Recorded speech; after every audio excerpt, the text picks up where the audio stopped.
Dr. David Diamond, thank you for joining us. Why have doctors and researchers been lying to us for the last 40 years about LDL using relative risk tricks to push statins that barely work? Well, first of all, thanks so much, Ken, for inviting me to be on your podcast. It's always a pleasure to speak with you. I have so much admiration for you as an MD. You're not just following guidelines, you're actually reading the literature. You're listening to people such as me and others, MDs and other researchers. So it's just such an honor to be here and share what I've learned. Thank you. It's a little strong, your question, because it implies every doctor is lying to us. And I don't believe that's true. When my doctor recommended that I go on a statin, and that's because I have very high cholesterol going back 26 years ago, I didn't think he was lying to me.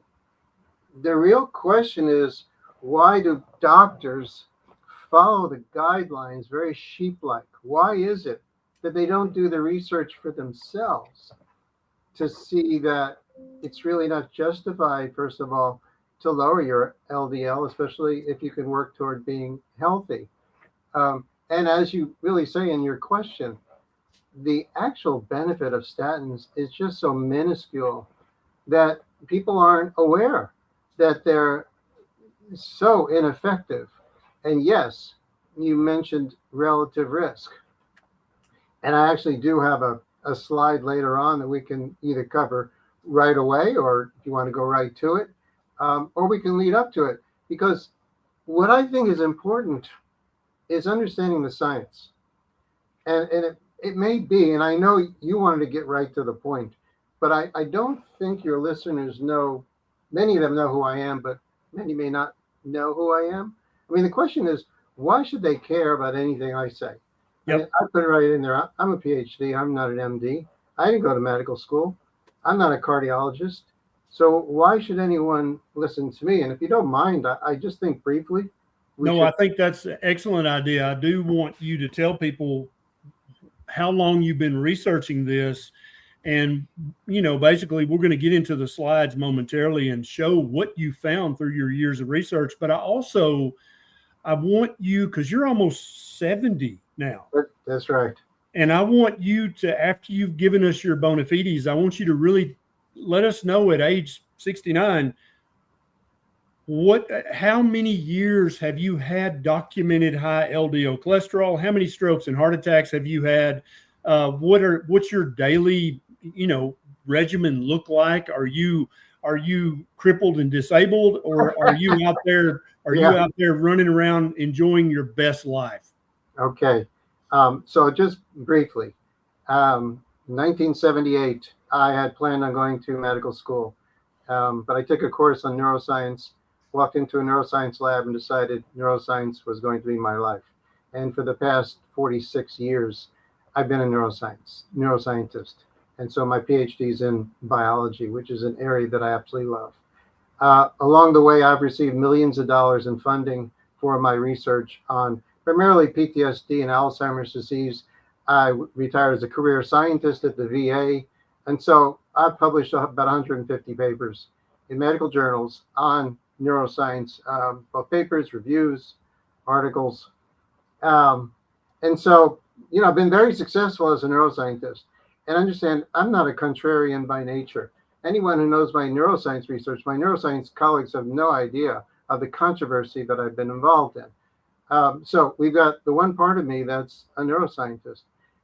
26 years ago, actually 27 now, 1999, I had a blood test taken because I wanted to get some life insurance.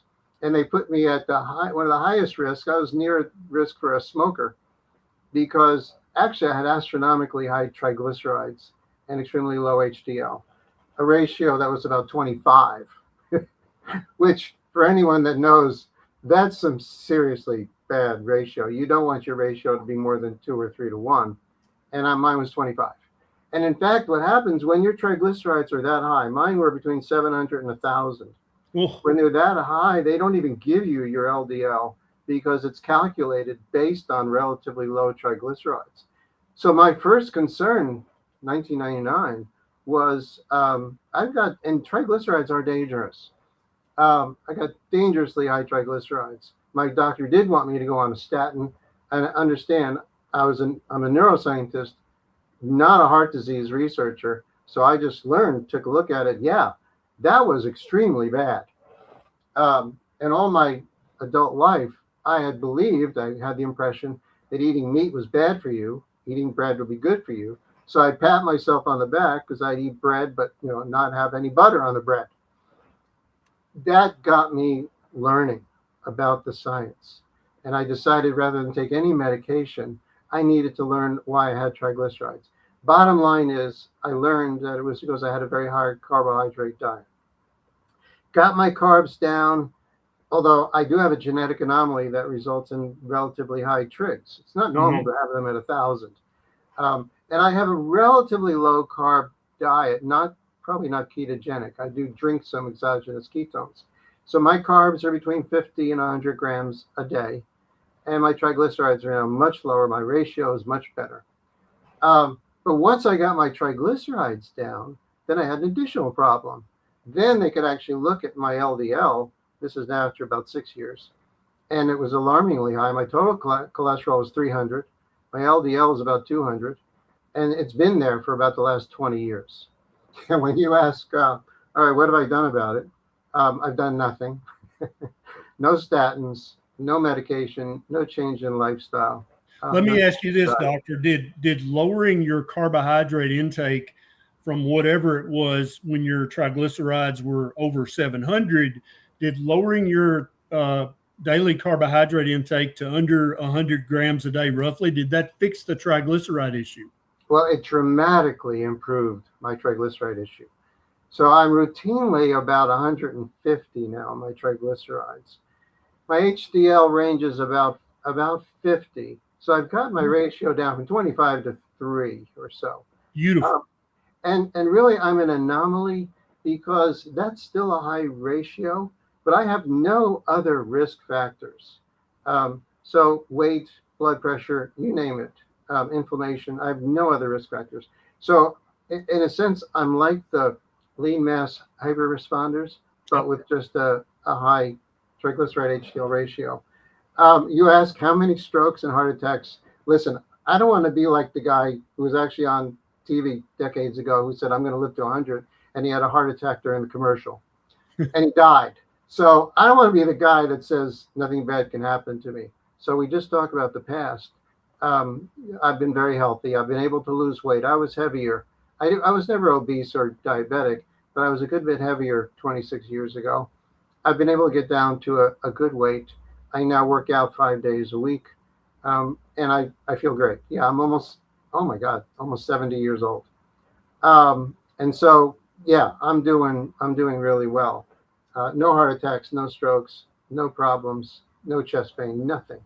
So just to be clear, we're about to jump into all the research that Dr. Diamond's been doing, folks, but he's had documented high total cholesterol and high LDL cholesterol for over 20 years, well over 20 years. No heart attacks, no strokes, feels amazing at 69 years of age. I understand you're still an active boxer, and quite active and quite vigorous, and obviously very vigorous mentally. Yeah, well, thank you. Yes, I'm a professor here at the University of South Florida. I do personal training. I like boxing a couple days a week and play racquetball a few days a week. I go 2 hours playing racquetball and an hour with boxing, and so I think that's really helping to keep me young. And understand, my doctor's given up on recommending statins for me. So I've had the same doctor for the past 20 years, and he's followed my progress. But I tell you something, it's interesting. I know so many MDs that a segment are like you, so curious, and a segment that have absolutely no curiosity. I mean, here it is, my doctor, he knows that I'm a scientist. He knows that I've been able to lower my triglycerides, and yet he's never asked for any of my publications. I have a neighbor who's an MD on a statin, and I had a good talk with him about cholesterol and statins, and frankly, and that was 10 years ago, and he hasn't followed up on it all, and he's not interested. the doctors, I believe, are not lying. Okay. When a doctor recommends a statin, the doctor is being obedient. And I actually teach a course at USF to pre-med students called Medical Controversies. And I just love being able to influence them now before they're getting to medical school, because I tell them you got to be curious, you got to Yes. learn, and you got to understand the guidelines are tainted by financial conflict of interest. Beautiful. And so when doctors are told that when LDL is above a certain level, you therefore prescribe statins, they just sheepishly just follow the guidelines. Now, in their defense, which I think is weak, in their defense, doctors take a chance when they don't follow standard of care. Hmm. A doctor feels, and I've heard this, what happens if I don't recommend a statin to someone with high cholesterol and that person has a heart attack? I'll potentially be subject of litigation. I could lose my license. So this is the world in which we live in. Now, who are the people who are lying? I'm not going to name names because I don't want to get in trouble. But the people at the top are the ones that are lying. The people at the American Heart Association, which is very well financed by industry. Understand the American Heart Association takes in almost $1 billion with a B each year from sponsorship, much of it from the food and the drug industry. Yep. And it's amazing how they're clearly deceptive. They don't follow the literature. They basically follow the hand that feeds them. And understand also, it's the food industry that benefits by demonizing cholesterol. I mean, you got Cheerios, okay, which basically tastes like cardboard. And you get people to eat Cheerios. And the only way you can eat Cheerios is you got to put sugar on it because it tastes so bad. And what do they have in the front of their box? Cheerios, good for your heart. And it's in their commercials. I'm eating Cheerios because I want to live to see my grandchild. And so you've got herbs and you've got garlic and you've got supplements and you've got medication, all based on the idea that LDL is harmful. And so this is an industry that's absolutely dependent on LDL being harmful. Let's also talk about vegetarianism. This is the only diet that's been shown reliably to lower LDL.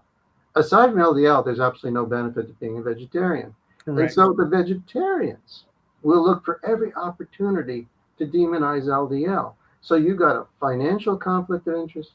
You've got philosophy. You've got people who have a philosophy that being a vegan is healthy. Look at how it lowers LDL. I hear this all the time.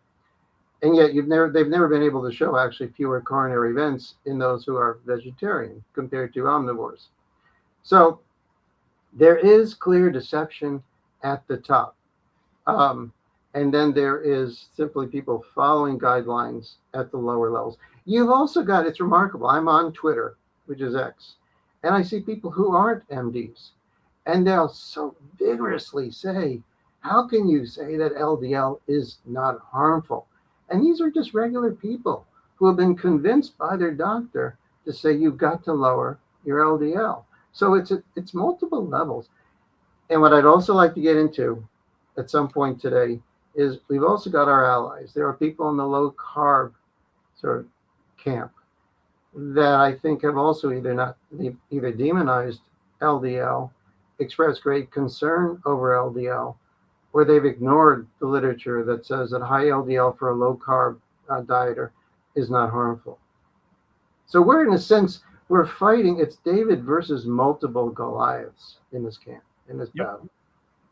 Yep, I totally agree. Now, you've done some research on a condition called hypercholesterolemia, which is a genetic condition that gives people extraordinarily high total cholesterol and LDL cholesterol levels. And so the average person and the average doctor would think, well, these people are doomed. They're going to have a heart attack very early in life. There's no way they'll live to be 69 years old and still boxing like you. But we're going to pull up your slides and we're going to go over some of this stuff. Actually, when you look at the hypercholesterolemia data, that's not what you find, is it? Yeah, so as a scientist, basically what I do is publish papers. I evaluate the literature, I publish papers. And so I want to say, I don't do this myself. I have worked with cardiologists, physicians, PhDs, non-PhDs, and we publish this work. This isn't just me coming on to your podcast and saying, well, this is my opinion. I've actually looked at the literature, and it's actually the primary medical literature that's being completely ignored by the cardiologists, by the American Heart Association. And I do have one slide, because you wouldn't allow me to show 50 slides. So I'm giving you one slide that right here summarizes one paper that I think really epitomizes what people should know about hypercholesterolemia. And it's called familial hypercholesterolemia, because this is a genetic anomaly in which the cholesterol, the LDL cholesterol, does not bind very well to the LDL receptor. And as a result, you actually have extremely high LDL. So the LDL, depending on whether you have heterozygous or homozygous, it'll be double or triple or quadruple what is considered healthy. So these people can have total cholesterol of 300, 400, 500. And Brown and Goldstein actually studied this decades ago and did find actually that subset of people died young. And if you've got both anomalous genes, it actually does appear to be deadly, and these people die very young. And that is basically the view that you get from medical school. Now, there are so many papers that have been published that show that overall people with hypercholesterolemia have a normal lifespan, that they live to be 80 years of age. And the question is, how is that possible? So this is a slide that I've shown in quite a few talks. And it's not done by an LDL denier. Understand, this is research that was actually done by people who are recommending that people with high LDL go on a statin. And this was published in the Journal of the American Heart Association's journal, correct? Right. The Journal of the American Heart Association. This is real science. This isn't stuff that I've made up. This isn't my opinion. This is real hard data. And this one slide, I think, is really important. So what this is showing is the age-specific rate of death. So the first bar on the far left is 0 to 19. So this is the rate of death for people with hypercholesterolemia who are from birth to 19 years of age. And then you see along as you move the decades, what is the rate of death of people with familial hypercholesterolemia? And that 1.0 is the rate of death for the general population at that age. Okay, let me interrupt, Doc. We're actually videoing this live in front of the PhD community. So if you guys are watching this on YouTube, our PhD community members actually have the opportunity to ask the leading metabolic health leaders questions. And so Rad Brown says, what does the SMR in this slide stand for, Dr. Diamond? So answer that and then continue. I'm sorry for the interruption. Okay, sure, no problem. I'm really glad to get the questions. So that was what I was just saying, is the SMR stands for standard mortality rate. And so that is the mortality rate for individuals at that age. So the far bar to the left, 0 to 19, 1.0 is the rate of death for people in the general population who are 0 to 19 years of age. And understand, almost nobody dies in the first 19 years of life. So it's an extremely low rate of death for that age range. This is actually important because you notice that those bars are above 1.0. This actually means that people with FH, the hypercholesterolemia, have a higher rate of death in the first 39 years of life. Two things about this are important. The first is there's no asterisk there, which means that increase is not statistically significant. So there's a subset, but it actually is important. There's a subset of people who are born with extremely high cholesterol that do die in the first 39 years of life. That's why the bars are above 1.0. But it's such a small subset that it's not statistically significant, which means the vast majority of people with hypercholesterolemia are not dying in the first 39 years of life. So you've got a small uptick. And that subset is important, and I will return to that. I'm not trivializing it. It is important. Now, this is the most interesting part. Look at what's happening starting at 40 years of age.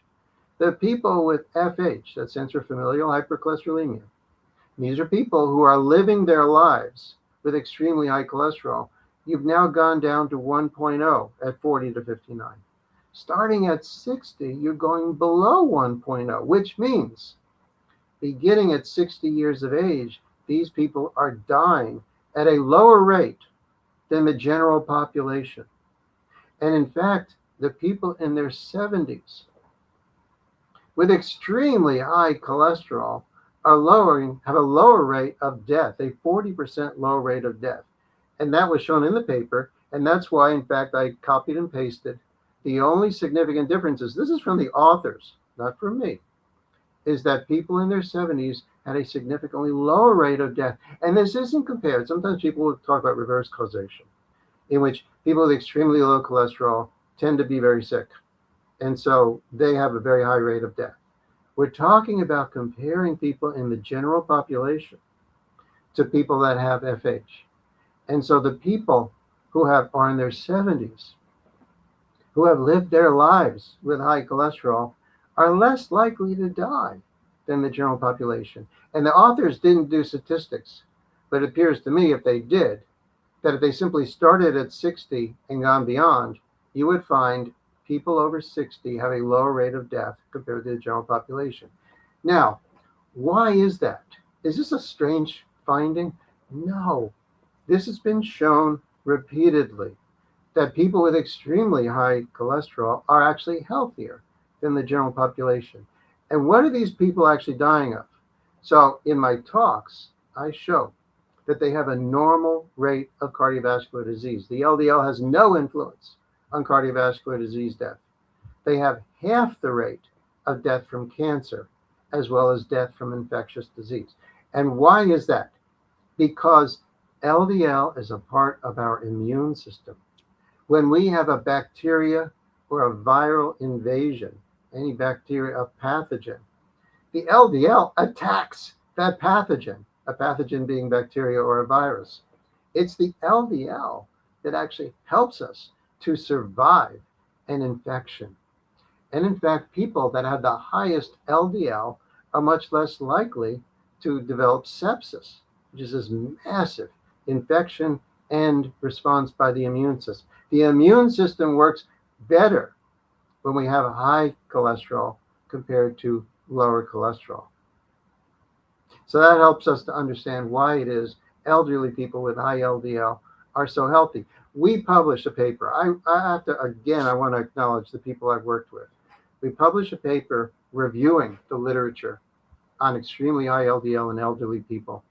And what you find is there was not a single paper that showed a higher rate of mortality in elderly people with high LDL compared to middle or lower LDL. So I just want to hammer away at this. Yep. High LDL in the elderly is not unhealthy. So this makes no sense. Yeah. And it actually, this is the reason killing you. Years back, after I saw your first presentation with that slide, I started calling LDL cholesterol the other good cholesterol. That's right. And I have to say, it's been 15 years since my first presentation. And it's been a few years since our last time we've chatted here online. And I'm really glad to be able to sort of update what I've learned in the last few years as well. So I want to get across this idea that high LDL is not unhealthy. That in fact, quite the opposite. Having high LDL is actually healthy. Now, let's get to why is it a subset of the people with hypercholesterolemia die young? Is that the next slide? That is in the next slide. So these are people with hypercholesterolemia. And this is a standard thing. If you got hypercholesterolemia, you put everybody on a statin. This, I think, is a shame, but this is what happens worldwide. So these are people who have hypercholesterolemia, the genetic kind, and they're all put on a statin. That's why their levels of LDL are not outrageous. So they're at about 150, which is high, but it's actually brought down by the statin. And so in this graph, again, which I have taken Journal of the American College of Cardiology. This is a medical journal.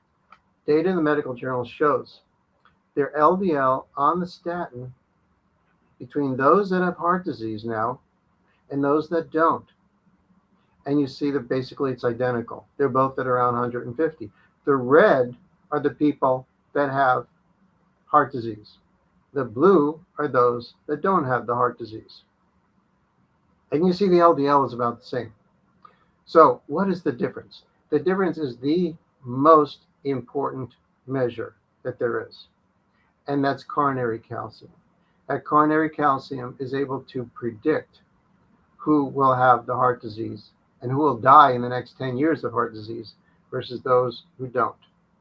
And so you see in blue, it's actually in red, are those that don't have the heart disease. Those in blue have the heart disease.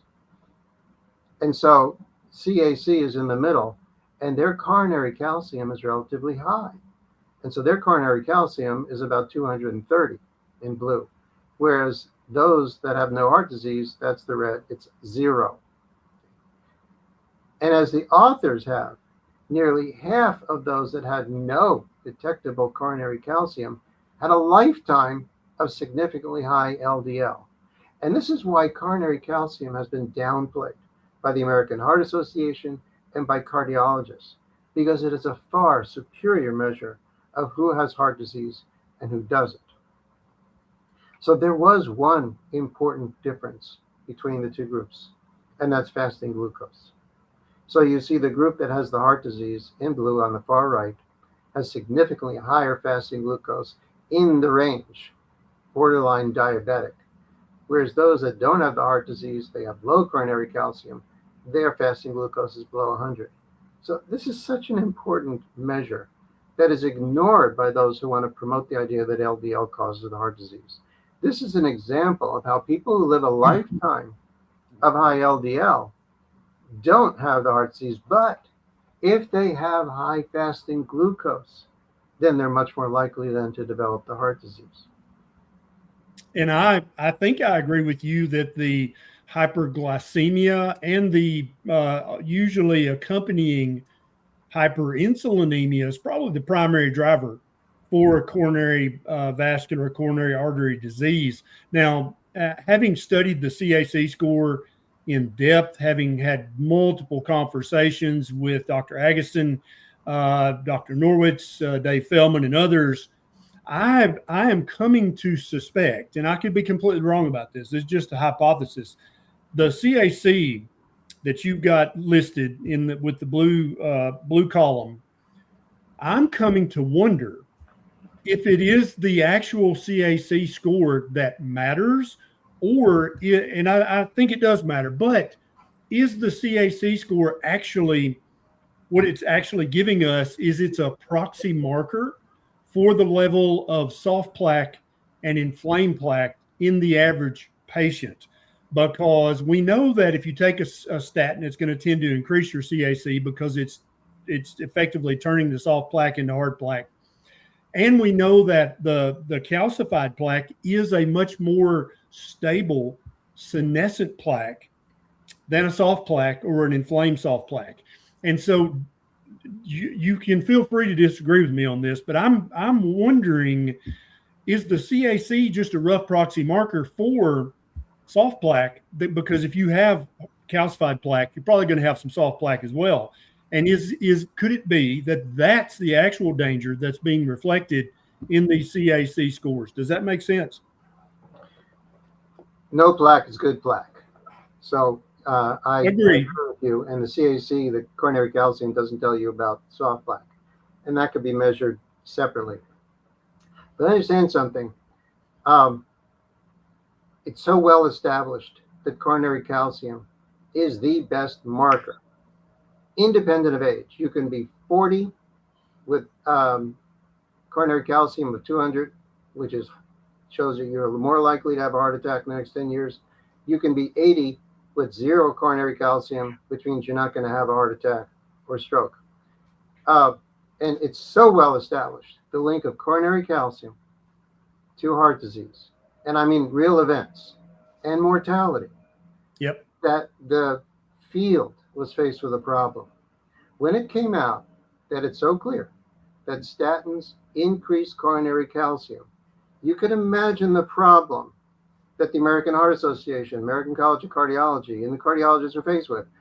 What are we going to do with given that statins increase coronary calcium? Well, let's call it stabilizing calcium. That it's a good thing that statins increase coronary calcium. This is absolutely amazing to me that they can turn something that is harmful into being beneficial. So increased coronary calcium is bad unless the statin does it, which is ridiculous. So yes, you've got soft plaque, which you don't want to minimize its importance, but I think you want to maximize the importance of that coronary calcium score. Now, you got a coronary calcium score that's greater than 0. I think it's important to think about it. You know, mine is greater than 0, but not terribly high. And I think it's important, and mine is stabilized, and having stable coronary calcium is the best thing you can do. You don't want it rising over time. It means there's something wrong, I think, with your diet or lifestyle. So while I agree with you that the soft plaque is important, I don't agree that the hard plaque, the coronary calcium, is less important than the soft plaque. Because, you know, the cardiologists like to say, well, the soft plaque is the one that you're going to develop a thrombus and you're going to therefore have a heart attack. The best evidence is that it's the coronary calcium that will tell you with almost absolute certainty if someone is going to have a coronary event in the next 10 years, independent of age. So sure, if you've got soft plaque and coronary calcium, you got to do something about it. But taking a statin is not going to help. And, you know, they've had such trivial, minuscule changes in plaque magnitude with statin use. And they'll talk about how it reduces plaque. And they'll take a fraction of a millimeter and talk about the benefits of statins. But essentially, there really are no benefits of statins when it comes to changing plaque size or really making a dramatic change in coronary events. Excellent. Now, let's, oh, I'm sorry, did you want to go ahead? That? Yeah, no, go ahead. So let's get to, though, why is it a subset of people with FH? And that's in this slide. Because this is a really important slide. What is it that actually kills you? What causes coronary events? Yes, I've got high blood sugar in here. Blood glucose is up, off to the right, diabetes. But there are so many other factors that contribute to coronary events. And you can see as you go around this, you'll see infection, which is not blood sugar, infection, smoking, stress, inflammation. There is a common element to all of these risk factors for heart disease. And that common element is the production of clots and then interfering with the ability to break up the clots, which is called fibrinolysis. And so we get back to the people with hypercholesterolemia. This is not a disease of high cholesterol. This is a disease of hypercoagulation. The people that have the genetic anomaly that causes them to have high cholesterol, these people also have highly reactive platelets. Platelets are the cells that produce clots. When we get stressed, that adrenaline will activate our platelets. And quite literally, when you get stressed, when you get angry, you produce clots. I actually find this very helpful because I lecture about stress. And I remind people, when you're stressed, when you're angry, you are literally making clots. And then we've got a system as well that breaks up those clots. The people with FH have extreme reaction to all these factors. They have an extreme ability to have their platelets sensitive to all these factors. So when they have high blood sugar, they're not going to have the normal amount of clots. They're going to have far more clots produced. If they have an infection, they have far greater clots produced. Whenever they have adrenaline released, those platelets are 20 times more sensitive than a person without FH. So the subset of people in the first 40 years of life that have high blood sugar, that have inflammation, that have an infection, that are smoking, that have hypertension, these are the people that are going to die young. And it's not because of their LDL cholesterol, it's because of the excessive clotting. So And we when really should not call this group of people with this genetic defect familial hypercholesterolemia. The actual meaningful title would be familial hypercoagulability. I I think they should be called that. Now, and these studies are out there. The thing is, they've been largely ignored. If you go back 50 years ago, people were studying the platelets of people with FH. And they were studying in a dish. You put their platelets in a dish and you add some adrenaline, and you see the extreme sensitivity of their platelets to adrenaline. And that's been ignored when people are talking about FH now. Now, the extreme form, which you actually find with lean mass hyperresponders, is the people who have the double gene, a gene from each parent, to produce hypercholesterolemia. These people have extremely high cholesterol, like 600 or more, and LDL of like 400. And these people do die young. I mean, that is, now, fortunately, it is extremely rare. It's considered to be like 1 out of every 5 million people have the double gene. But what is also being ignored is that these people have extremely high clotting factors, more than just hypercholesterolemia.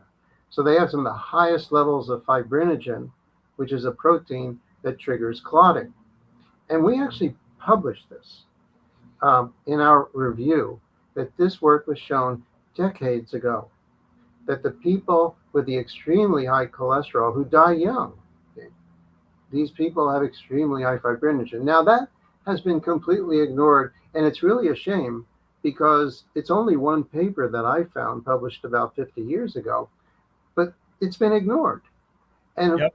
I have to tell you, what is so terribly disappointing to me is the lean mass hyperresponders, which Dave Feldman has done such a nice job in characterizing these people to show that their plaque is unrelated to their LDL. What they should have measured was their clotting factors, because it's a mystery, and it was left a mystery in their publications and in the movie Cholesterol Code. It was left unaddressed as to why it is these people aren't having heart attacks. And you see Nick Norwitz, who I have great admiration for because of all he's accomplished. But when he says, I should be dead, because he compares himself to people with extremely high LDL, he's either being disingenuous or he's ignoring the literature that I have shared with him. Because the people with homozygous FH have been shown to have, and the ones they die young, to have extremely high clotting factors. Yes. So the real question that's been ignored are the And clotting factors. And let me be very clear here. I think that there's probably some overlap between people with homozygous familial hypercholesterolemia and the lean mass hyperresponder community. But just because you're a lean mass hyperresponder does not mean, contrary to what many a doctor has told their patients, that does not mean you have familial hypercholesterolemia, correct? So, yeah, this is real important. The people who are the lean mass hyperresponders, we should actually be defining it better. These are people that start off with relatively normal cholesterol and what's considered safe, normal LDL levels. And these are people, for whatever reason, often it's because they have an illness of some kind of affliction, and they choose to go on the ketogenic diet. And what you find is a dramatic increase in their cholesterol. So you can go from a total cholesterol of 200 up to 500. And your LDL can go from 100 up to 300. And so doctors are alarmed when they see someone's cholesterol go up. And so you have someone who is ketogenic, who is incredibly healthy. Every marker is ideal, except for their high LDL-C. And so they're completely different. They are not like FH at all, because these are people, because of a genetic anomaly, have high cholesterol from birth. The people that are called lean mass hyperresponders have high cholesterol solely because of a ketogenic diet. Now, what's really important, and really has not been addressed, it's so terribly disappointing to me that this wasn't addressed in the movie The Cholesterol Code. This has not been addressed by Nick Norwitz when he says he should be dead because of his high cholesterol. Frankly, it bothers me for him to say that, because he's well aware of the literature. I've certainly shared the literature with him. My colleagues, I have a dozen colleagues who have published on this. We published a paper on coagulation being so far superior to cholesterol. And so we've shared that paper with him. We've shared actually 2 papers. And so what we need to know is, why does a subset of the lean mass hyperresponders have plaque? And so what's critical, and let me take a step back. I have so much admiration for Nick Norwitz. First of all, for a paper he published in 2020, analyzing his own cholesterol. And this actually leads us to the next slide, because he showed in an elegant study the importance of the quality of the LDL. In his own LDL, which is extremely high, he wrote an elegant paper, so scholarly, emphasizing it's the quality of your LDL, not the total LDL. And so that's covered in this slide. In a healthy, metabolically healthy person, so we're talking about someone that doesn't have high blood sugar, doesn't have hypertension, doesn't have high triglycerides, the LDL that is produced, first, the VLDL produced by the liver, which ultimately becomes LDL. That LDL is called large buoyant LDL. And that has just to do with the structure of the LDL. That LDL has been shown repeatedly to be unrelated to heart disease. You can have extremely high, large buoyant LDL, and it's unrelated to heart disease. Now, for those people who have very high triglycerides, high blood sugar, who are diabetic, the structure of the LDL is different. It's called small, dense LDL. As you can see here, you've got the small, dense on the right, the large, buoyant on the left. Small, dense LDL, I think, is what carries the connection of LDL to heart disease. Because when you've got the high blood sugar, then you have a greater prevalence of the small, dense LDL. And so small, dense LDL never exists by itself. It exists in a metabolically damaged environment.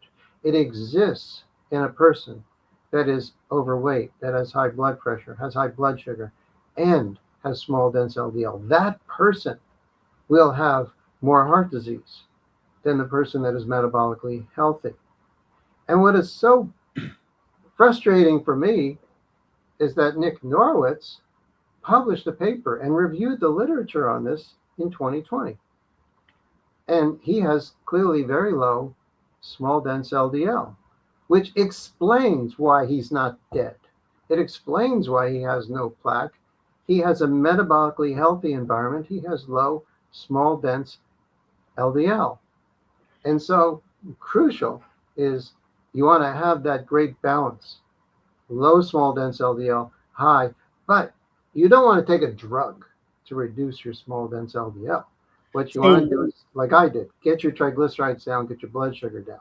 So am I hearing you correctly? Are you saying that when somebody who's previously eating a high carb diet, like the standard American diet, or even the American Diabetes Association diet, or the American Heart Association's DASH diet, which are all very, very high in carbohydrates, you're saying when somebody adopts a low carb, keto, or carnivore diet, all of which are going to be much lower in carbohydrates, that they can actually shift their numbers of large buoyant LDL?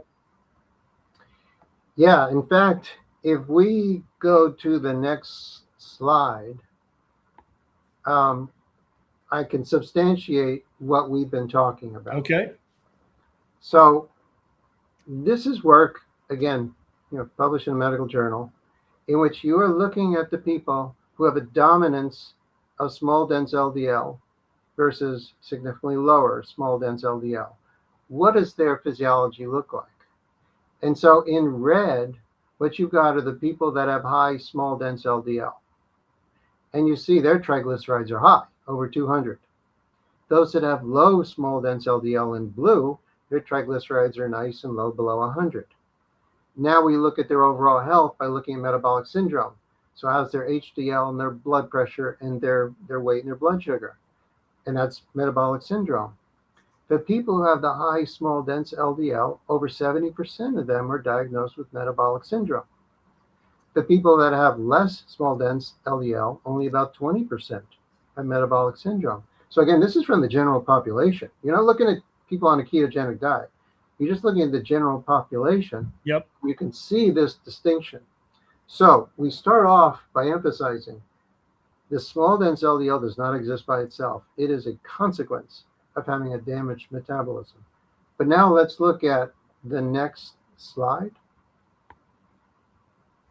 Oh, and unfortunately, you have to go to my talk because you had me cut out so many slides. Yes. In the previous slide, the people who had the high small dense LDL also had significantly more heart attacks and strokes. And so obviously the people with metabolic syndrome are going to have more heart attacks and strokes. And one indicator is the small dense LDL. So what I say to people, don't fear the small dense LDL, fear the high blood sugar and the high triglycerides and low HDL. Yeah. Now we're actually looking at heart attacks. This is another study. So here we're looking at people that have relatively, it's not low LDL, but we're looking at people that have LDL below 170 versus those that have really high LDL over 170. Yep. And we're looking at that ratio. Aside from coronary calcium, this second ratio tells us the most about whether or not someone will have a heart attack or not. And that's the ratio of triglyceride, that's TG, to HDL. And realize HDL rises when your blood sugar drops. Okay. And so as you exercise and low blood sugar raises HDL, lowers the triglyceride. So when you've got a triglyceride to HDL ratio less than 1.7, you have a relatively low rate of heart attacks. And that's the blue showing that those people with LDL below 170 had about a 4% of them had heart disease. And the people that have a high ratio, the one that I was so concerned about, and I'm still concerned about it, those that have a ratio greater than 3.1, Yes. You've got 3 times as many heart attacks, heart disease, say 12%. But now let's look at those with high LDL-C. It's the same. Those that have high LDL over 170 have no difference in their incidence of heart attacks. You see the LDL-C is irrelevant. So let me just, so for those of you watching this, if you'll look down at the bottom of this slide, the left-hand side of the slide, it says less than 170. That would be their LDL-C number. And the right 2 columns of blue and red would be an LDL cholesterol of greater than 170. And again, let me repeat what you said earlier. These are not your numbers. This is not something you made up on your PowerPoint spreadsheet. This is from an article from the Archives of Internal Medicine. Correct? And this was published 25 years ago. And it's the kind of thing that people know. This is not hidden, but it's the kind of thing that everyone should know. The patient should know. When you go into a doctor and your LDL-C is over 170, what is the knee-jerk reaction? Well, you need to go on a statin. Sure. What they really need to look closely at is your triglyceride to HDL ratio. Yes. And if that ratio is low, then you're damn healthy. If it's high, you need to get healthy. And I see every day, doesn't matter. I see every day on Twitter, now X, prominent cardiologist completely dismissing the triglyceride to HDL ratio and saying that if you're focusing on anything except LDL-C and or Apo B, if you're even talking about triglyceride to HDL ratio, you're misleading people, you're harming people, you don't know what you're talking about. Now, one reason why cardiologists are dismissing triglyceride to HDL is because there have been drugs that have been developed. We have a very drug-oriented medical care system. Correct. There have been drugs that have been able to raise HDL. Yep. And they're not only ineffective at reducing coronary events, they can actually potentially cause harm. Yeah, they're dangerous. And so this is the way our medical system thinks. Well, if you can't improve health by giving a drug to raise HDL, then HDL doesn't matter. Right. And what they're not thinking about, and frankly, what I love about you, Ken, because you do think about this, is if you change your lifestyle, then your ratio changes. Your triglycerides come down, your HDL goes up naturally. Now, it's not easy, frankly. You do have to say no to the sugar and to the carbs. You need to actually get off the couch and do some exercising. Yes. It's a lot easier to take a drug than it is to actually change your lifestyle. But that's, I mean, you think it's easy for me to say no to all the carbs that I'm not eating. I love ice cream and pizza and, high sugar foods, but I want to get my triglyceride HDL ratio as low as possible without medication. Yes. Because the medication doesn't work. That's right. Exactly. And the one that they were studying that would actually raise your HDL cholesterol actually caused an increase in mortality. So they the early studies, people actually died. Yeah, they quit studying that very, very quickly and then focused all of their efforts on lowering the LDL-C and now the Apo B. Now, one of the things when I've watched your first presentation all those years ago, you were talking about relative risk versus absolute risk. And one of the preeminent studies that's still cited to this day is the Jupiter study. And in that study, they completely minimized absolute risk. All they wanted to talk about was relative risk. And then when all the Lipitor ads started coming out, they would show, oh, look, you can decrease your risk by 35, 40%. But what they were talking about is relative risk. And I think you said this earlier, but I want to reiterate, the average doctor that somebody watching this they would go see that doctor. That doctor is a follower. That doctor is not a leader. That doctor just has read the Jupiter trial, has read the other studies, and is just following the leader. They don't think about this. They don't research this. They just say, whoop, this is what it said. I saw that Lipitor ad. I saw the new Repatha ad. This is what it says. Therefore, that's how I'm going to practice medicine. But I believe, as you do, that people at the top, in the boardrooms of the pharmaceutical companies, in the boardroom of the American Heart Association, I think they do know that they're being duplicitous. I think they do know they're misleading people. They either just don't care or the money is too good. Is our next slide coming up? Is that the Jupiter trial? Well, to finish off. Okay, go ahead. Jupiter, but to finish off, you did ask me about diet improving markers. So this is from one of my papers. So the next slide, before we leave small dense, this is, and again, I don't do this myself. I've had some great collaborators. In this case, I wrote this paper with Jeff Volek and Blair O'Neill, who's a cardiologist. And we summarized diet effects on cardiovascular risk factors. So you asked me, well, will the low carb diet improve the risk factors? And absolutely, the answer is yes. And so I've got an arrow here pointed to the large buoyant LDL. But you can see this huge increase in large buoyant LDL in those people on a low carb diet. And the HDL also goes up. And what's important, all these markers going down is good, such as weight, insulin, triglycerides. And right here, the small, dense LDL drops significantly compared to a low-fat diet. So here, this is where we reviewed all the biomarkers related to cardiovascular disease, and they all move in the right direction. And overall, there's very little change in LDL-C. So, that kind of brings this to the conclusion that really you want to take your health in your own hands. Take charge of your health, cut back on the carbs, and it'll improve every marker. And, people now, they'll dismiss LDL-C. What happens is LDL-C, they say, well, it doesn't really matter. It's the particle count. It's Apo B. Right. Well, and we published a paper on this as well, which we're going to get to at the end. Understand something. Apo B is simply the particle count. And what's a substantial part of that particle count? The small, dense LDL. So as the small, dense LDL goes up, you can have more particles. And you can have large, buoyant LDL, small, dense LDL. You're really talking about the particles. So when a person is really unhealthy, they can have a dominance of the small, dense LDL, and that's small, dense Apo B. But this is what the cardiologist, the American Heart Association, clings to the particle count compared to the LDL-C. So now, and you've introduced it, let's get to Jupiter. Yes. So I think we got that little symbol blocking. I don't know if everybody can Oh, see. hang on.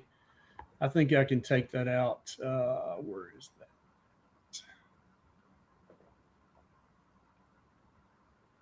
I can't find it. Where is that?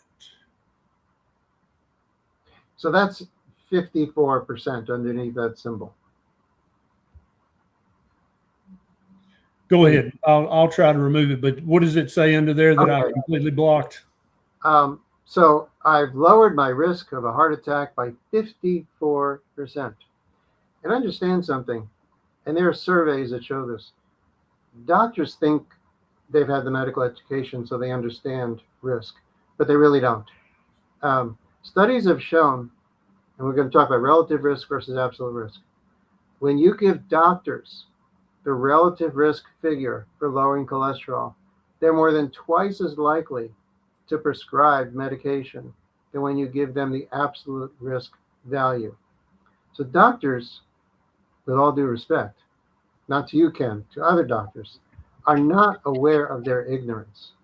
Exactly. Doctors see that 54%, and so they say, you're lowering your risk dramatically by taking Crestor. Yes. And they stop there. So now, where does that 54%? Okay, your listeners have got to be impressed by that. Because listen, if you're lowering your risk for having a heart attack by 54%, you got to feel good about that. Therefore, you want to take Crestor. Yep. So now let's look at the summary of the study in the next slide. Okay.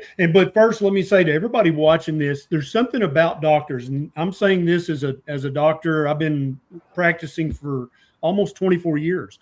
Doctors are not special. They're not demigods. They're not all knowing. They are just dudes and chicks.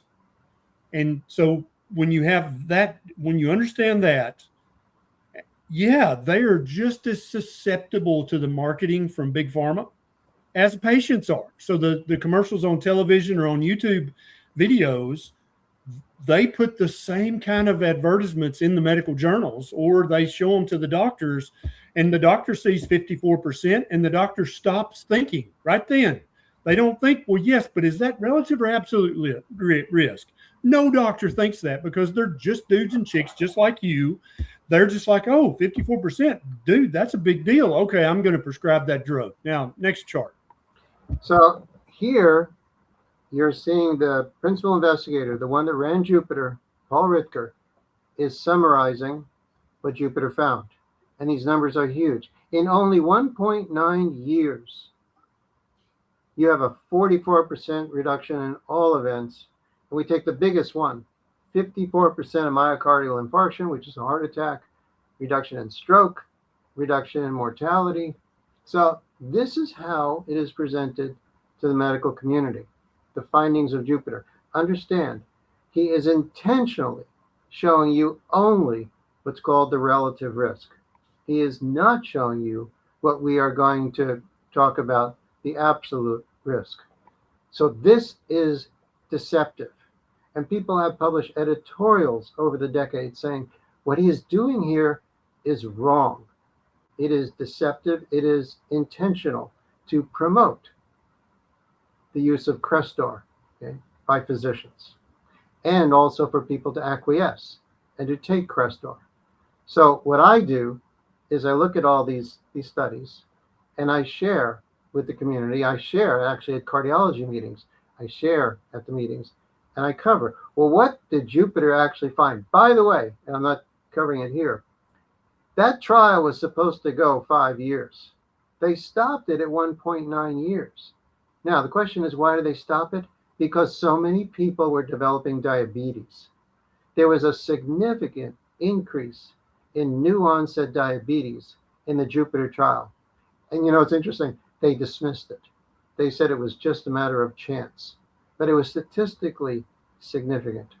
Now, let's go to the next slide where I'm actually showing you what they found. So it really would be comical, okay, if this, to me, weren't such a tragedy. Yes. You're looking at here at the percent of people that did not have a heart attack. And so I've drawn that dashed line at 99%, and both values are greater than 99%. This means that over 99% of the people in the Jupiter study did not have a heart attack. And as you look at that, the red are the people that are given Crestor, and the blue are the percent of people that did not have a heart attack given a placebo. And I defy anyone to show me a 54% difference between the red and the blue bars. And I just, when I show this, people, it's like children that are sort of first learning there's no Santa Claus. Okay, it's like their mouths are open. Okay, next slide, I'll show you how they came up with 54%. So they had almost 18,000 people in this study in order to show an effect. And only 31 people out of 8901 had a heart attack given Crestor. Only 68 out of 8901 had a heart attack given the placebo. So less than 1% had a heart attack. 0.35% on Crestor and 0.76% on placebo had a heart attack. So one way to look at this is you go to your doctor and you got high cholesterol. You say to your doctor, what's the likelihood I'm going to have a heart attack if I don't take the Crestor? Well, your doctor should say, you have like a 99.2% chance of not having a heart attack if you do nothing. Right. Okay. So where does the 54% come from? Well, you take the 0.76 and you subtract 0.35, you get 0.41, and 0.41 is 54% of 0.76. You see the games that these people play? I mean, this should be criminal. This should be the headlines on the news at what they have been able to do. And as a result, Jupiter got FDA approval. This was published in 2009, and it's the Jupiter trial that got FDA approval and has now sold billions in revenue for the company. Yep. Producing almost no benefit whatsoever. So this is deception of the highest form to me. And at what level? Relative risk, again, emphasizing, relative risk is the ratio between the two absolute risk differences. Absolute risk is the arithmetic difference between those who are treated versus those who are untreated. And arithmetic, or the absolute risk, is really what you want to ask your doctor about.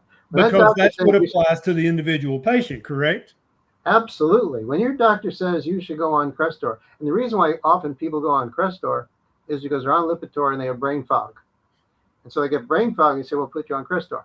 Which, by the way, the reason there's brain fog with Lipitor is that Lipitor can get in the brain. And we published a paper, I have to admit. We tried and tried and tried. It's very difficult to publish papers on this topic. But we finally found a journal that would allow us to publish it to show that cognitive impairment is more common in a drug like Lipitor than Crestor. Yes. Because Lipitor can get in the brain. Yes. And it interferes with the brain's ability to make memories, to produce new cells. So that's why they'll often put people from Lipitor onto Crestor, because Crestor can't get in the brain. But still, it has almost no benefit for your heart. So now, when we go to the next slide, what the ad should say is that I've lowered my risk of a heart attack by 0.41%. And then how many people would want to take that drug? And how And, many doctors would want to prescribe that drug? it's not just Crestor. You've heard me talk before about Lipitor, in which Lipitor has a 1% difference in benefit, which they've inflated to be a 33% difference. And that's what the doctors see. And it's virtually every trial with statins has shown almost no benefit, which is then inflated using the relative risk to impress the doctors and to use in the ads. So at what level, Dr. Diamond, do you think that the dishonesty, where does that, at what level do the PhDs and MDs know we're tricking people, we're making billions of dollars? Do you think this is common knowledge at the American Heart Association that this kind of foolishness is going on? It can't not be common knowledge. They have to be aware of it. And what they're doing is it's gone to the next level. And so because there is such a trivial effect of LDL lowering, and they always blame it, that 1%, they always blame on residual LDL effects. And Right. that has promoted the idea that we need more drugs. We need different kinds of drugs to lower LDL almost to zero. And so Right. that's why you've got this new generation of drugs, Yes. which the PCSK9 inhibiting drugs are one example. And another thing that is bizarre beyond belief is to modify people's DNA. And that's coming. It's a lifetime of lower LDL. Yep. There's Which is actually remarkable to me. there's actually a new treatment in trials right now that will alter your DNA to make you have permanently lower LDL cholesterol. And really what it does is it interferes with an enzyme called PCSK9, which is involved in moderating LDL receptors. And so when you have more LDL receptors, they're going to bind to the LDL in the blood and bring it into a cell. So you're going to end up with an abnormally high level of cholesterol inside the liver cells, which ultimately I think you're going to find is unhealthy. Oh, I totally agree. Drugs really have had trivial effects, talking about 1 or 2% benefit. Now, potentially, again, the statins reduce inflammation, they reduce clotting, and that's why there's a very small benefit, that 1% or so. And they can also reduce a small dense LDL. And so this is actually why you have a very small benefit of the statins, and potentially the PCSK9 inhibitors will have an extremely small benefit. But certainly it's not going to be the 30 to 50% that's advertised. So we've talked about this small benefit, and this is where people will say to me, well, still, it's better than nothing. I'm still helping my patients by giving them a statin. And even though maybe it's not 50%, but 1% is better than nothing, right? Which takes us to the next slide. Let me pull that up. So this is what I get from physicians when I lecture to cardiologists. And so without going in great detail, and this is included in my papers and in my presentations, the adverse effects are extremely well described. They're in the medical literature. There are dozens of papers showing adverse effects of the statins. This is why half of all people on statins want to stop taking it within a year, even though the doctor will say, well, sure, you've got muscle problems, you've got brain fog. Well, what's better, muscle problems, your inability to exercise, or do you want a heart attack? This is what doctors tell people. Absolutely. And the increase in diabetes has been trivialized, but it is real, it is substantial.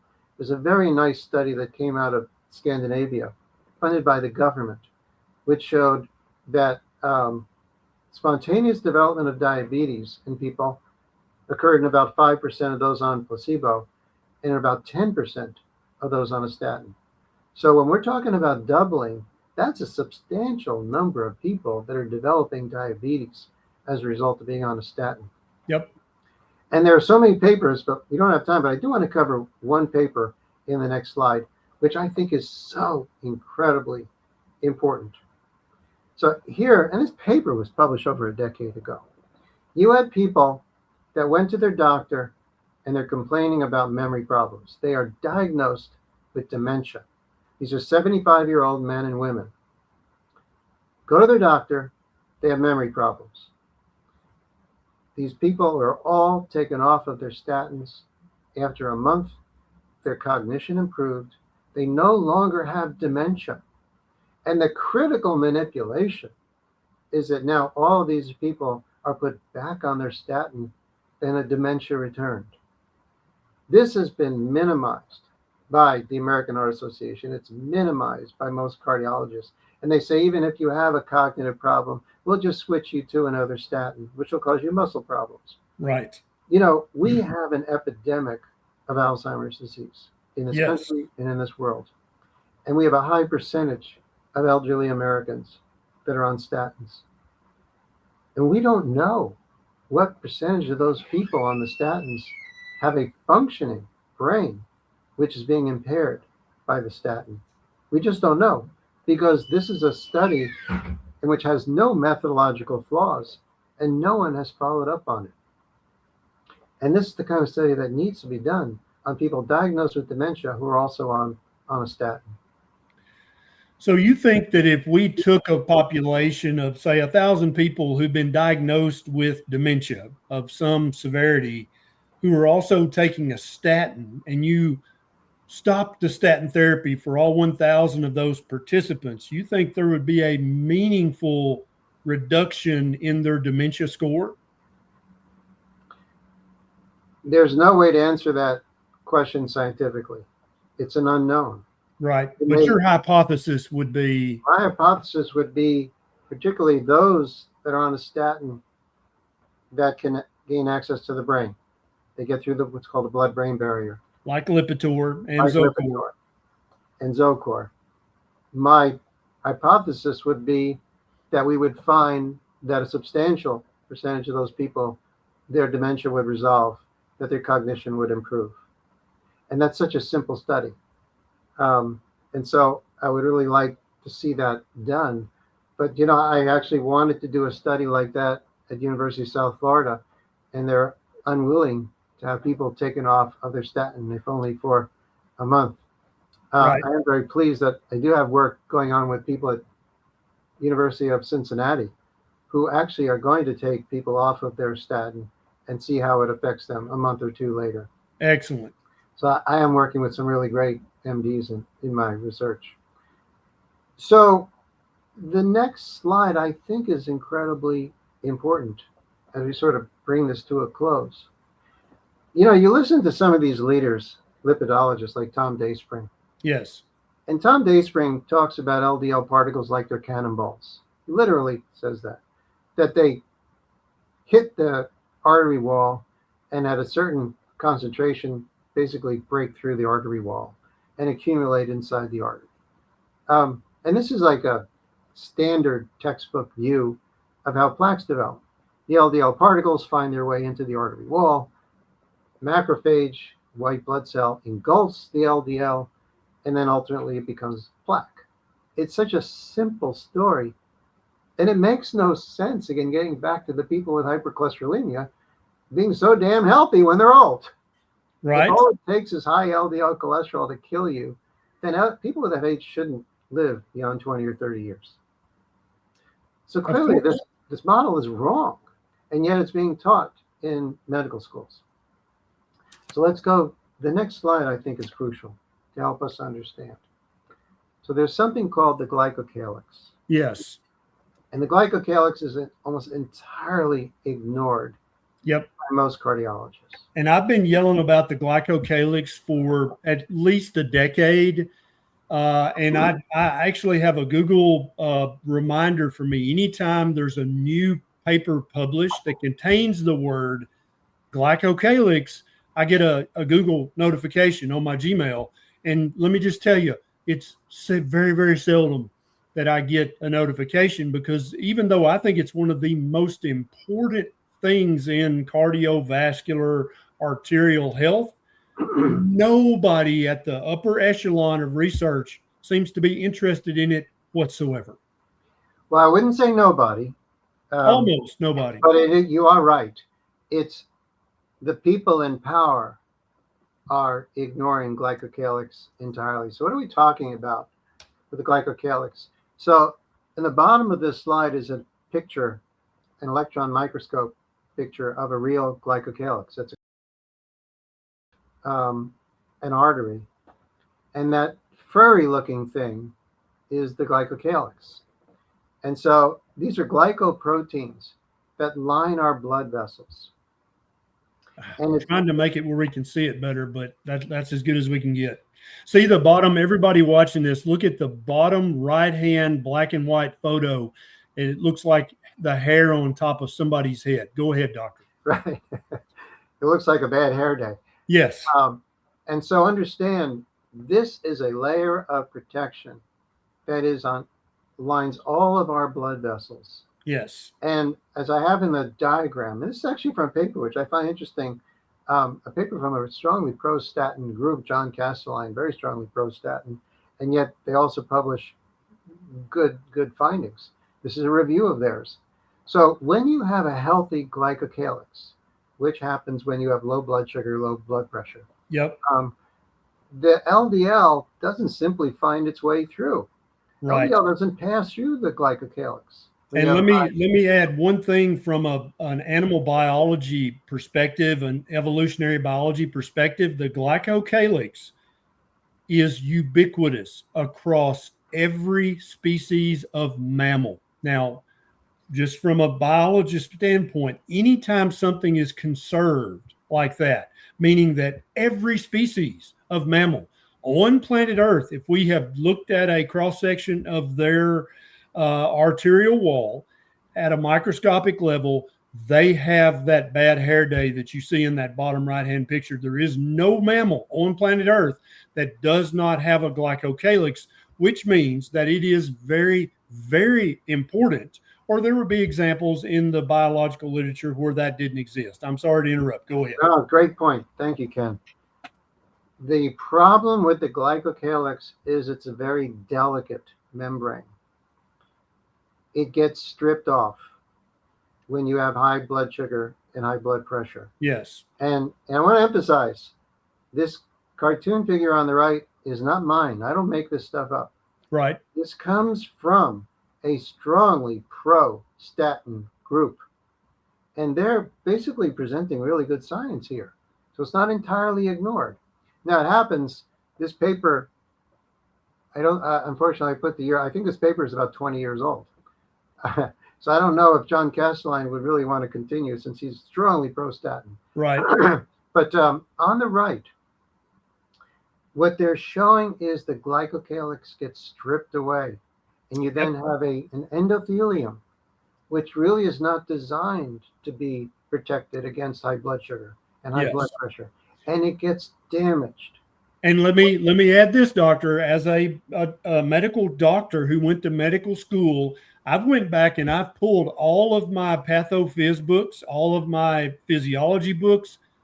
None of them, I cannot find a single example in my medical school education that when they show a cross-section of a cardiac or a coronary artery or any other artery, not a single one of them shows that glycocalyx. That's super, super important, because so the average doctor, and I shit you not, if you ask the average doctor, including the average board certified cardiologist, what is the glycocalyx and why is it important to coronary artery health, they will have literally no idea what you're talking about. And so if they were not taught in medical school and they were not taught in residency, then it's not important. That's how the average doctor looks at this. Does that make sense? Tell me in the comments, viewers, does that make sense? And so also, this is another great question, because I've researched the glycocalyx enough to know that you can damage it. It can go from looking like that picture on the bottom right, the black and white picture, which is a very healthy glycocalyx. You can have one bowl of Cheerios that you talked about earlier, and it will immediately, within minutes to hours, damage the glycocalyx, presenting a denuded endothelium, which should not, it should always have that hairy covering. That's what protects it. But when you eat that bowl of Cheerios, or even worse, that bowl of Lucky Charms, you damage that glycocalyx. And then we've got a great question from one of our PhD community members, and you can just include this in your answer. He says, can a damaged glycocalyx be healed or reformed? And I know the answer, but I want you to include the answer in your overall answer. Go ahead. Sorry for the interruption. Well, it's an interesting question. I always like to think about the literature when I come up with an answer. Presumably, we have this great ability to heal. And so I've got to believe, even though I have not seen a study on this, I've got to believe that the glycocalyx can recover. It must. Because if you had, the thing about heart disease developing over decades means that you denude, you strip away the glycocalyx, you have damage.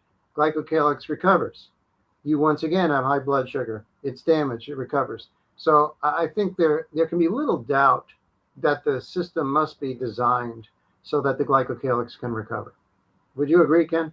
I totally agree, but I also agree with your implication that it's very odd and very concerning that I can't find a study that shows, oh, you eat a bowl of Cheerios, it damages your glycocalyx, and then you stop eating the Cheerios for a few weeks and have bacon and eggs, your glycocalyx completely recovers and regrows, which I think is what we would find.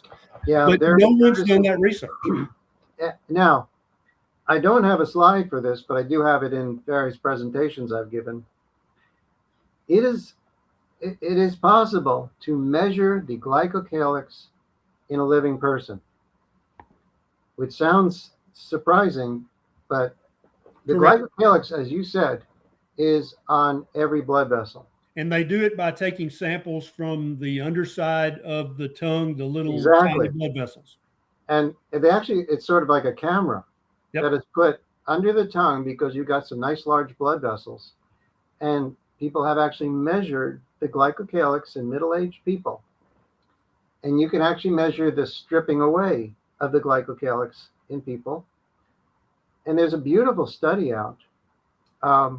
It's really too bad. Maybe we'll include it somehow in show notes. I'll put it in the show notes for sure. Send me the link. So you've got people who have their glycocalyx measured in midlife, and they're followed, I believe, for about 5-6 years. Those people who had high cholesterol had no relation to the events. So LDL was unrelated to the events. Those people who had diabetes had events, uncontrolled type 2 diabetes. Those with hypertension had events. All the conventional, really important risk factors.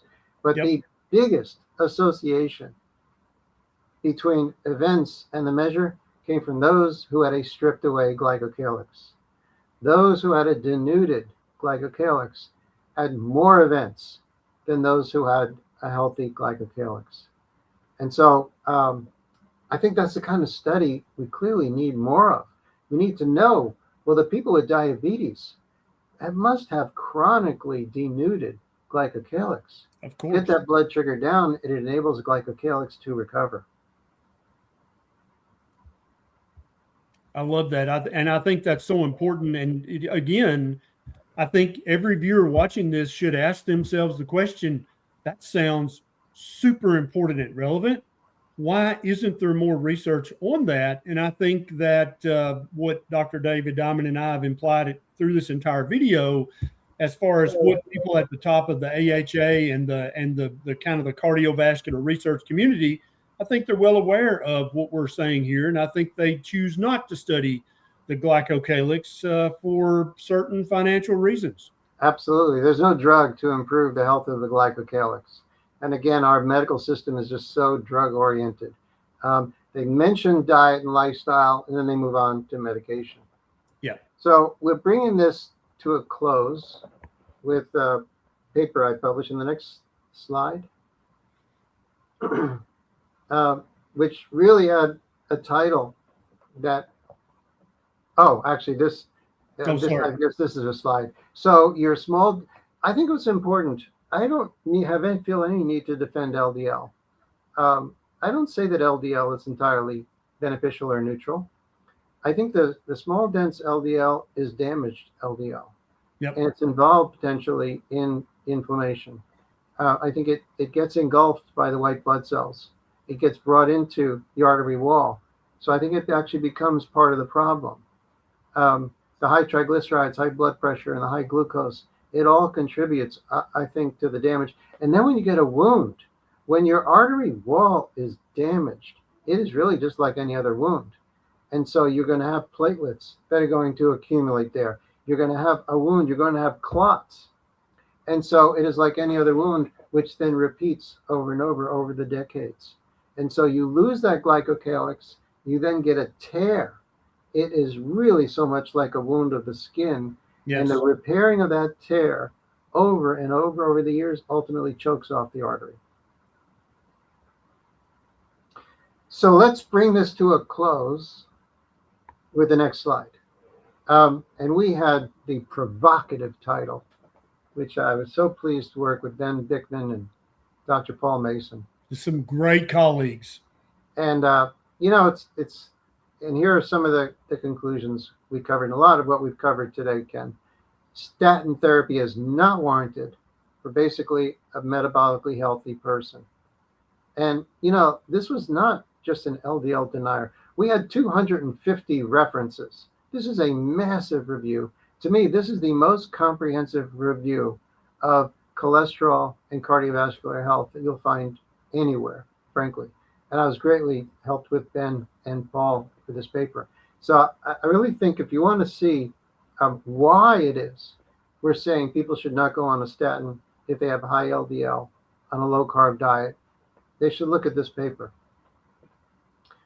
Now, again, though, what is frustrating to me is, of course, the American Heart Association will dismiss this paper.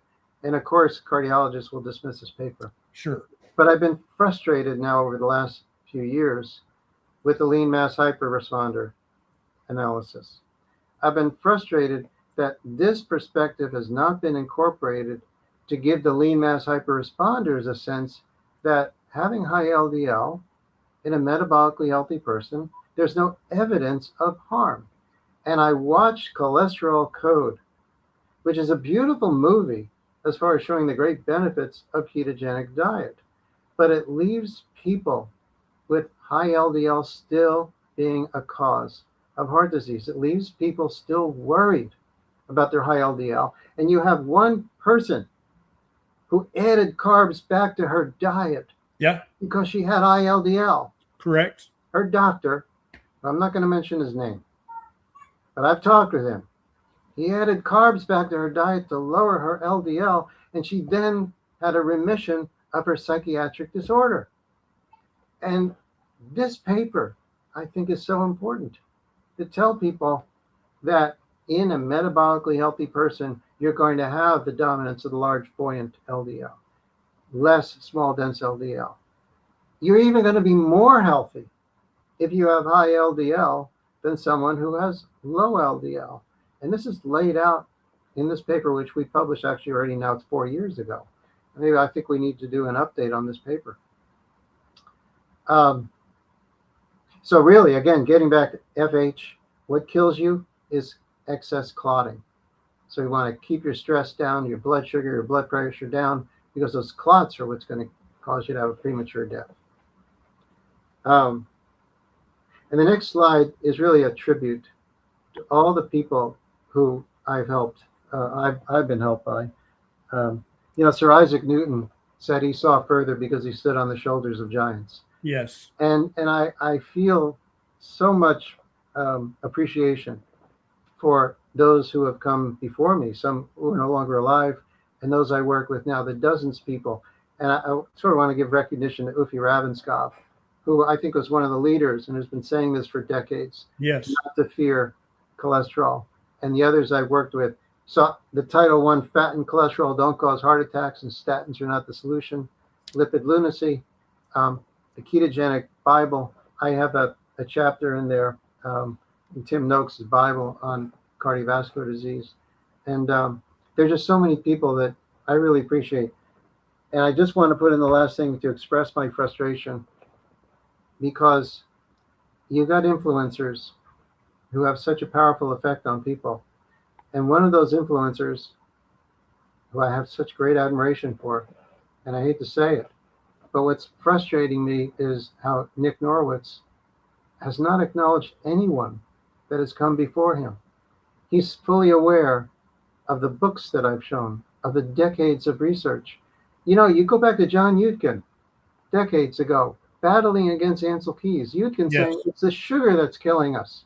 Yes. Ansel Keys said it was the fat and the cholesterol.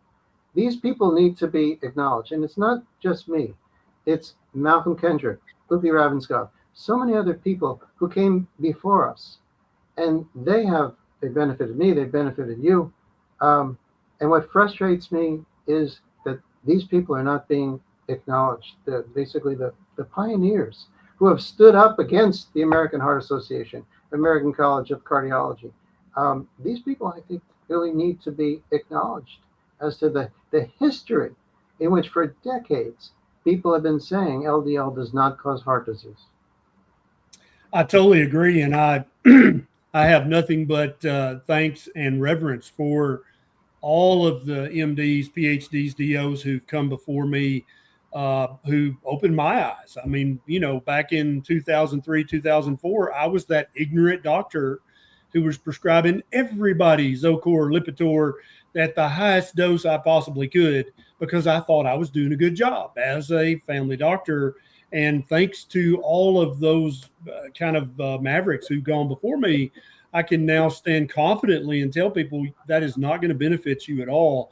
Let me ask you one final question. For people who've watched this, you mentioned earlier fibrinogen. Are there any other coagulation studies that you would recommend versus an LDL, even for people with familial hypercholesterolemia, even for lean mass hyperresponders? What coagulation studies would you recommend that they check?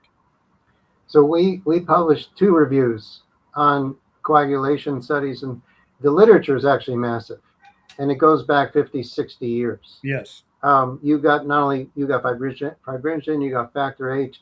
Not only do you have excess clotting factors, there are also genetic anomalies in which some people overproduce a clotting factor called prothrombin. And you can actually see if you can have these clotting factors measured. Yes. So the first thing is to understand the clotting factors themselves are benign. They're sitting there waiting to help you if you need to make clots.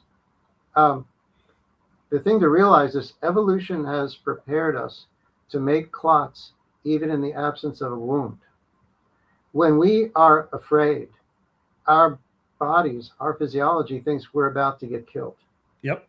If we get angry, our body is preparing to be wounded. And the way it does that is by making clots and activating our immune system. So we need to understand those clots can happen anytime you've got stress, you've got anger, as well as when you've got high blood sugar. So the first thing to do is to minimize those risk factors that trigger the clots. The second is it's worth a blood test to look at your baseline fibrinogen levels, factor A, prothrombin, potentially look at a genetic test especially if you have FH, because that does increase your risk. So I'll share with you the papers that we wrote, the reviews. Yes. And everybody watching this, check the show notes. I'm going to put all the citations that we've talked about. Dr. Diamond's going to send me a comprehensive list. They're all going to be in the show notes. And also, if you have a doctor who's currently a statin believer, you can screenshot any of the slides that were in this video and print those out. Take to your doctor. You can print out the studies in the show notes. Take to your doctor and say, yeah, but what about the glycocalyx? Yeah, but what about my fibrinogen? What about my insulin? You know, doctors don't want to test insulin. They're satisfied with A1C. Get a fasting insulin, please. Get a fasting insulin. Yes. Dr. Diamond, this has been amazing as always. Our last video got over 1 million views. I think this is probably going to do even better than that. as time goes on. I'm happy to help you with your furthering your research in any way I possibly can, both as being a mouthpiece or otherwise. Thank you so much for the work you're doing, and thanks for the time you spent today educating us about this very important topic. I thank you, Ken. I mean, I think you're fantastic. I appreciate having the airtime. Thank Take you care. very much. And